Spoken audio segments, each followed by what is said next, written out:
జేసీ పెట్టి ఉన్న హైట్ ని తగ్గించేసి డౌన్ చేశారు వాళ్ళు. ఇప్పుడు 3 feet యాక్చువల్ బండ హైట్ 3 feet తగ్గింది. ఇప్పుడు ఏదైనా ఫ్లడ్ మరి మనకి లాస్ట్ టైం వచ్చినట్టు 22 లక్షలు అలా ఫ్లడ్ వస్తే మరి ఆ 3 feet వాటర్ కూడా మరి విలేజ్ లోకి వచ్చి మొత్తం గండిపడిపోతుంది. ఎవరు ఆపలేరు. నేను ఆ రోజు అందుకే కంప్లైంట్ చేశాను, బండను ముట్టుకోవడానికి లేదు. ఇప్పుడు మీరు కొన్ని స్ట్రెంగ్ చేస్తే కొన్ని హైట్ వేసుకుని దాన్ని తెచ్చుకోవాలి, కానీ ఉన్నదాన్ని శుభ్రంగా 2 లారీలు తిరగడం కోసం అని చెప్పేసి వెడల్ప్ చేసేసుకున్నాడు నీట్గా ఉన్న బండని.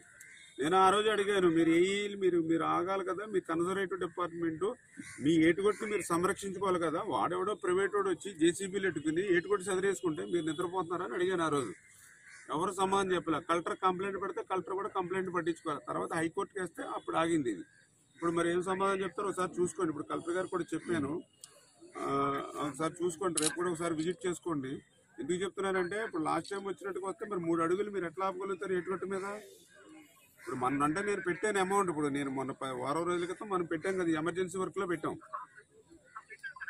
అది శాంక్షన్ రావాలి, రేపు టెంటర్లు పిలవాలి, ఆ మట్టి దొరకాలి. ఆ వర్క్ అయ్యేటప్పటికి రేపు డిసెంబర్, జనవరి, మే నెలకు వస్తుంది. అంటే నెక్స్ట్ సీజన్ కి కవర్ చేయగలుగుతాం. మరి ఈ సీజన్ మీ తప్పిదం వల్ల కాబట్టి దాన్ని మీరు ఎట్లా కరెక్ట్ చేసుకుంటారో చూసుకోండి. ఆ అధికారులు కూడా ఆ టైంలో ఇక్కడ ఎవరైతే ఉన్నారో వాళ్ళని కూడా యాక్షన్ తీసుకోండి. వాళ్ళు కూడా ఆ సమయంలో ఈ ఏటుగొట్టు ఇలాగ డౌన్ చేసినప్పుడు వాళ్ళు ఎందుకు సహకరించారో వాళ్ళ మీద కూడా చర్య తీసుకోండి. ఫ్యూచర్లో కూడా చేయకుండా ఉంటారు కదా అటువంటి తప్పు. ఇప్పుడు వాడేకి 10 రూపాయలు మిగులుతుందని ఇసుక కోసం మొత్తం ప్రజలందరినీ పాడు చేస్తానంటే ఎట్లాగా? ఇది నిజంగా ఇక్కడ గండి పడితే మొత్తం 2 నియోజకవర్గాలు పోతాయండి కిందకి. పాలకొల్లు, నరసాపురం, ఇటు ఒక 3, అటు 3, 6 మండలాలు పోతాయి. ఇటు ఇలా బ్యాక్కి బేవరం దాకా కొడుతుంది వాటర్, ఇది డ్రైన్ దాకా. ఎవరు ఆపలేరు. చూసుకోండి సీరియస్గా. మీరు ఇప్పుడు అక్కడెక్కడో మీకు అర్థమైంది కదా, గండి పడితే 3 feet డౌన్ చేశారు ఏటుకొట్టు. 22 లక్షల క్యూసిక్లు వస్తే మాత్రం ఇంక నీకు 3 feet పైకి ఉంటుందండి. నాకు తెలిసిండి ఇది 17 లక్షల వరకు అవుతుంది, 16 లక్షల దాకా అంతే. ఇప్పుడు వెళ్ళుకున్న 16 లక్షల వరకు అవుతుంది. ఇప్పుడు ఆల్రెడీ 12 లక్షలకు ఉంది. 12 లక్షలు ఆల్రెడీ వాటర్ ఉంది. ఇంకా పైన ఏటుగట్టు ఒక 5 అడుగులు 6 అడుగులు ఉందండి అంతే. అది ఇంకో 4 లక్షల క్యూసిక్లు మీరు అక్కడ వదిలితే బరాబర్ వచ్చేస్తుంది. లాస్ట్ టైం వచ్చినట్టు అయితే ఇంకా సెలవండి. ఇంకా మొత్తం ఒక రెండు మున్సిపాలిటీలు, ఒక 200 గ్రామాలు ఖాళీ చేయించుకోవాలి. మీరు చూసుకోండి. చేసిన పాపాలు, వైఎస్ఆర్సీపీ చేసిన పాపాలు వేల ప్రజలకి శిక్షల కింద ఉన్నాయి. చూసుకోండి.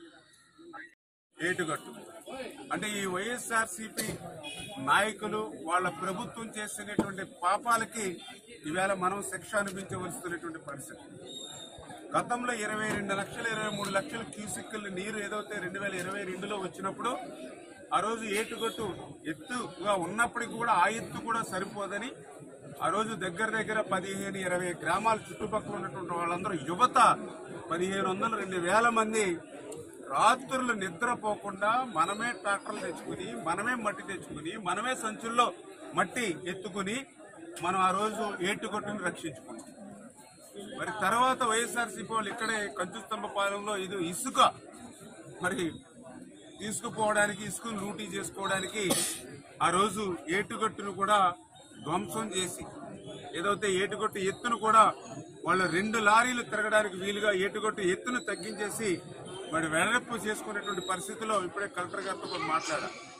మరి ఇప్పుడు ఏదైనా వరద గతంలో వచ్చిన మాదిరిగా వరద వస్తే ఏటుగట్టు ఇప్పుడు 3 అడుగులు తగ్గిపోయింది ఎత్తు.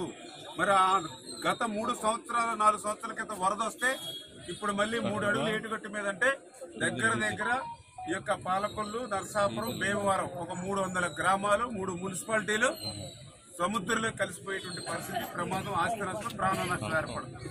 అంటే వైఎస్ఆర్సీపీ వాళ్ళు ఇసుక లూటీ కోసం ఎంతమంది ప్రాణాలకి, ఎంత ఆస్తి నష్టానికి కూడా వెనుకాడినటువంటి పరిస్థితి గతంలో చూసాం.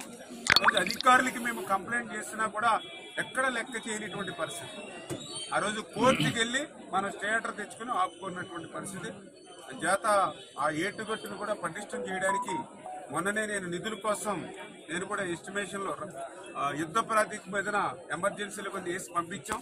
కాకపోతే ఆ 7-8 కోట్ల రూపాయల వరకు అయ్యేటువంటి ఆ వర్క్ శాంక్షన్ అయ్యి మళ్ళీ టెండర్లు పిలిచి ఆ వర్క్ కంప్లీట్ చేసేటప్పటికి అది నెక్స్ట్ సీజన్ లో మీకు అందుబాటులోకి వస్తుంది. అది కూడా మనం గట్టిగా పని చేస్తాం. కానీ ఇప్పుడు ఇమ్మీడియట్లీ వరద వస్తే ఏం చేయాలనేది ఇప్పుడు కలెక్టర్ గారితో కూడా చెప్పాం.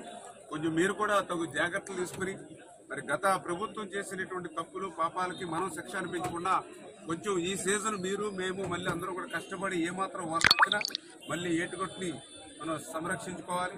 అదేవిధంగా ఎవరైతే ఆ రోజు తప్పులు చేశారో పాపాలు చేశారో వాళ్ళను కూడా కఠినంగా కూడా శిక్షించమని చెప్పి కూడా కలెక్టర్ గారు కూడా చెప్పడం జరిగింది. థ్యాంక్ యూ అమ్మా. థ్యాంక్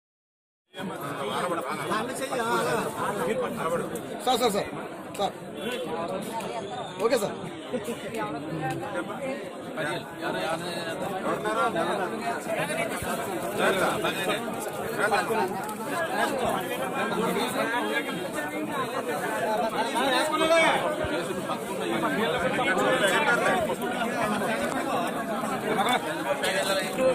అండి ఇచ్చేసరికి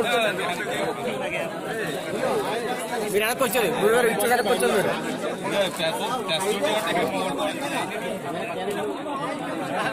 రాండి sir sir. Okay sir okay sir.